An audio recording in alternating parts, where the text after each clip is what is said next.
All right, the Peanuts and Cracker Jacks are here. Now all we need is to find the soda vendor. The Gillette Roughriders visiting the Casper Oilers for a Northeast Division doubleheader. Bottom of the first, Casper batting. Zach Granger will get the scoring started for his team with a double to the right center field gap. That will get John Robinson in, and the Oilers would take a 1-0 lead. Top of the third, Gillette would show some hustle. It looks like Weston Hinkle is hit into a double play. Casper gets the out at second, but Hinkle beats the relay throw to first. That allows Gavin Raymer to score, and this game is tied up at 1 run apiece. Next batter, Drake Kelly's going to add on with a single of his own into right field.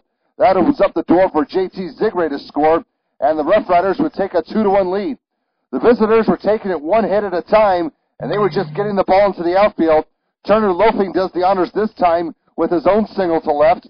Hinkle's going to motor his way in from second and get home ahead of the throw, as the two-time state AA runner-ups are now up 3-1. Still in the top of the third, Caddison Wallace will make his contribution to the team as he'll find some open space in right center field for a base hit. Kelly will come home this time, and the Rough Riders push the lead up to 4-1. Top of the fourth, Hinkle would work his way to the plate again, and he'll tease the left field line on this hit and keep it in fair territory. He'd get a two-bagger when the play was all said and done, and 2 RBIs in the forms of Zigray and Dalton McCann. Now the score reads 6-1. Bottom of the fourth, Gillette pitching was getting the job done. Kelly would toss a complete game, 7 innings, which made the job easy on the bullpen. No work for them in this game. Bottom of the fifth, the Oilers would try to get back into this one. Nick Stilley will smack that ball into left field and get on first base easily. Jeremy Boland's making a beeline for the plate, and he'll make it in safely, and the home team now trails 6-2. Bottom of the sixth, Casper was looking for more, but the opposition was waiting on him. Austin Tennant will fire across the diamond to Wass, who will put the tag down, and that took care of that. Now the Rough Riders can head back to the dugout and swing the aluminum again. Top of the seventh, the boys in black would pad to their lead. Dalton Cohen will deposit a hit of his own into right field. That's going to allow Wass to trot on home for another run, and the Rough Riders now lead 7-2. Later, Raymer's going to put down a well-placed hit, as you're about to see.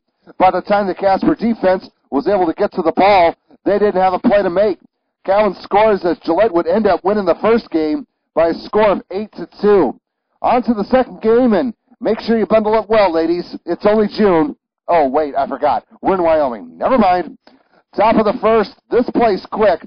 Loafing lines out to Matheson at third. Then Matheson will try to double up the runner at second, but the connection cannot be made. Wass will score on the error, and Gillette would get another run off a wild pitch to take a 2-0 lead. Bottom of the first, the Oilers would cut the deficit in half. Alex Hill will bounce to the fielder's choice.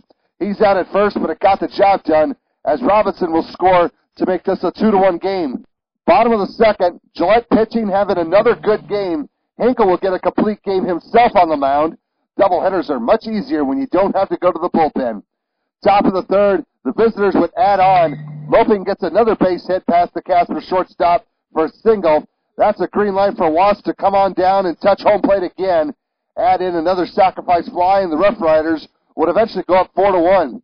Bottom of the third, home team trails 5-2. Delane Doyle's going to try to stir the pot by going the opposite way. That got some results, and Stilley would go around 2 bases and score to get things a little closer. It's 5-3 at this point. Top of the fifth, the Rough Riders were not about to let their opponents get any closer.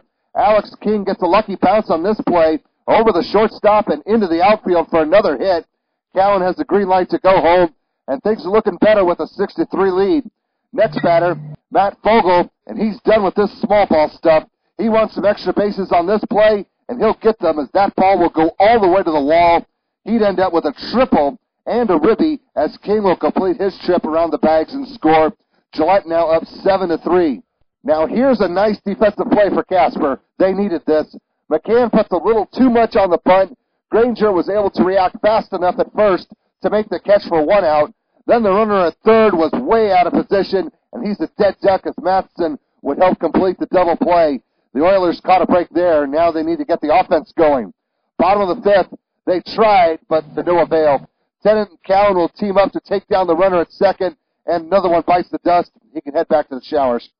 Top of the seventh, the visitors looking for a little more insurance. Fogel with another hit of his own to get another run in. actually would play 2 as King was motoring his way around second, and he wasn't going to stop until he got home. Gillette would end up getting the doubleheader sweep, winning the second game by a score of 9-3.